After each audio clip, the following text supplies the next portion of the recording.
दोस्तों नमस्कार, मैं हूं शीतला तिवारी। आइए चलते हैं एक बार उत्तर प्रदेश के राजनीति के बारे में बात कर लेते हैं। उत्तर प्रदेश के मायावती जो पूर्व मुख्यमंत्री थी, उनके बारे में आज बात कर लेते हैं कि एक बार फिर उत्तर प्रदेश के मुख्यमंत्री बनने की चर्चा हो रही है। और ये चर्चा जो है मैं नहीं, यह अंदर के सूत्र बता रहे हैं कि भाजपा सरकार यानी यूपी की जो योगी सरकार है वह कहीं ना कहीं डगमगा रही है। उसको ये लग रहा है कि 2027 का जो चुनाव है यह निकल नहीं पाएगा। और जब यह निकल नहीं पाएगा तो इसमें क्या करना होगा? इसमें बसपा की जो चीफ है यानी बहुजन समाज पार्टी की जो मायावती हैं, जो राष्ट्रीय अध्यक्ष हैं, उनको एक बार फिर जो है मिलाना जरूरी है। मिलाने का मतलब आप समझिएगा कि मायावती एक बार फिर सीएम जो है उत्तर प्रदेश की बनी। तो क्या आप लगता है कि उत्तर प्रदेश की मायावती एक बार फिर उत्तर प्रदेश का मुख्यमंत्री बनेंगी? और वह भी जो है बीजेपी के साथ मिलकर। हालांकि मायावती जो है उन्होंने साफ तौर पे कह दिया है कि चुनाव जो लड़ेगी वह अकेले लड़ेगी। और दोस्तों एक बात तो आप तय है, यह आप समझ लीजिए कि मायावती जो है उत्तर प्रदेश के इतिहास में और खासकर चुनावी इतिहास में वह कहीं ना कहीं जो है बीजेपी को हराने या बीजेपी को जिताने में उनका अहम योगदान रहा है। यह बात आप मान के चलिए, क्योंकि बीजेपी पार्टी अगर जीतेगी या बीजेपी पार्टी अगर हारेगी, यह में सबसे बड़ा श्रेय अगर मानेंगे आप तो मायावती जी का ही रहता है। आज के भी डेट में, तारीख में मायावती मुख्यमंत्री तो नहीं है, लेकिन लाखों लाख वोट काटने में जो है माहिर है। मायावती ने स्पष्ट जो है उन्होंने यह कह दिया है कि इस बार 2027 में जो है विपक्षी कांप उठेंगे। हालांकि कहीं ना कहीं यह कहा जा रहा है 2017 के बाद से मायावती ने बीजेपी का सपोर्ट किया है अंदर से, ऐसा लोग कहते हैं। लेकिन इस बार यह कहा जा रहा है कि बीजेपी ने भी इस बार कमर कस ली है कि अगर सरकार अगर बनने में दिक्कत होती है तो कहीं ना कहीं मायावती को सबमिट किया जाएगा। क्योंकि मैं आपको बता दूं कि मायावती ने जो है कार्यकारिणी भंग करके और नए सिरे से नई कार्यकारिणी के तहत उत्तर प्रदेश के मैदान में कूदेंगी और ज्यादा से ज्यादा इस बार वह जो है विधायक लेकर के आएंगी। और जब अगर विधायक लेकर के आएंगी तो बीजेपी जो है वह सपा और कांग्रेस को रोकने के लिए कहीं ना कहीं वह जो है मायावती को अपने जाल में लाने की कोशिश करेगी और मायावती को एक बार फिर जो है मुख्यमंत्री का ऑफर मिलेगा। तो क्या मायावती इस ऑफर में सहमत होंगी? मायावती क्या बीजेपी के साथ मिल करके सरकार बनाएंगी? हालांकि आपको याद होगा कि एक बार मायावती जो है बीजेपी के गठबंधन में थी और बीजेपी से गठबंधन में सरकार भी बनी भी थी। हालांकि बीजेपी का मायावती का तालमेल बन जाता है, लेकिन कांग्रेस समाजवादी का नहीं बनता। लेकिन समाजवादी के साथ भी मायावती ने चुनाव लड़ा है।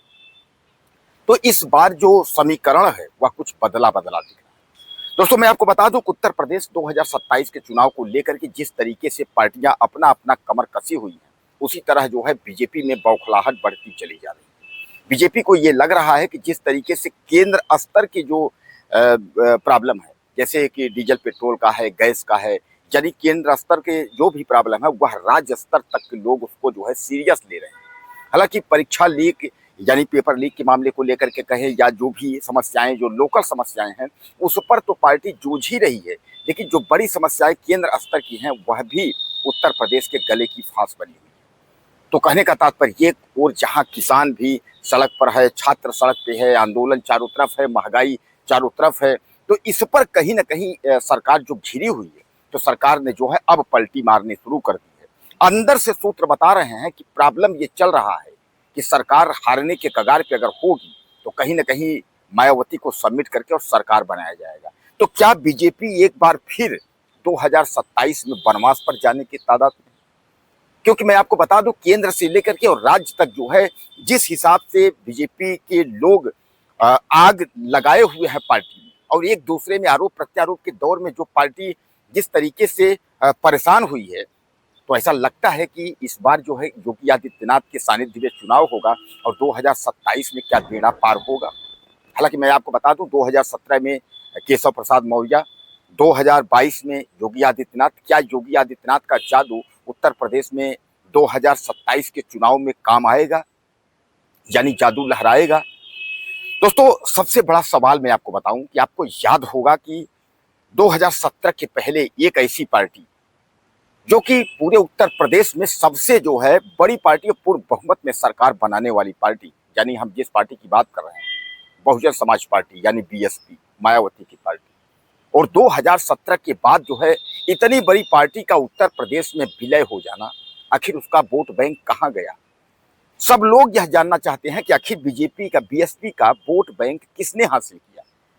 भाई बीएसपी का वोट बैंक न तो कांग्रेस को मिल पाया, न तो बीएसपी के वोट बैंक को जो है समाजवादी पार्टी पा पाई, न तो जो अन्य दल हैं, चाहे आपके जो है छोटे छोटे जो दल हैं, इनमें तो कहीं सवाल ही नहीं है, अपना दल वगैरह जो आप, जिनको आप जानते हैं।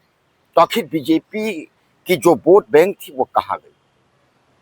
तो क्या आपको पता है कि बीजेपी की जो वोट बैंक थी वह जो है बीजेपी की झोली में चली गई? नहीं जानते हो तो आप यह समझ लीजिए कि 2017 के बाद से बीजेपी ने बीएसपी के वोट बैंक का अच्छे से इस्तेमाल किया। और मैं आपको बता दूं कि बीएसपी के ही वोट बैंक से जो है जिताऊ वोट पर्याप्त है बीजेपी के लिए। और अगर मैं आपको बता दूं कि बीजेपी को अगर कहीं पटकनी देना है तो बीएसपी पार्टी यानी खासकर मायावती पार्टी जो है, मायावती जी, वह जो है अच्छे से ठीक ठाक वह चुनाव लड़ जाए।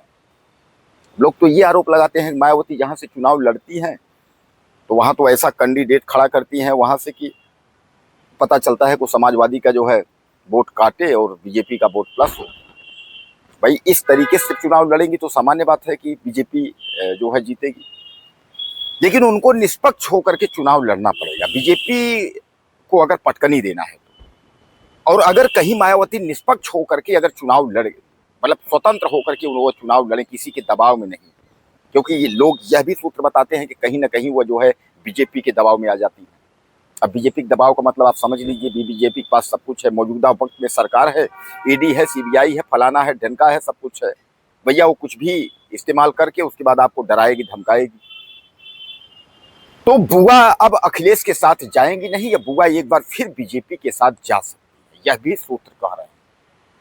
सूत्र कह रहे हैं कि बुआ जो है वह बीजेपी के साथ जाएंगी और बुआ एक बार सरकार बनाने का कार्य जो है बीजेपी के साथ कर सकती है। लेकिन ये कब होगा कि अगर बीजेपी पार्टी हारती है तो, यानी 2027 के चुनाव का जो हम बात कर रहे हैं, 2027 में अगर बीजेपी हारती है तो कहीं ना कहीं बीएसपी को मिला करके सरकार बनाने का काम करेगी।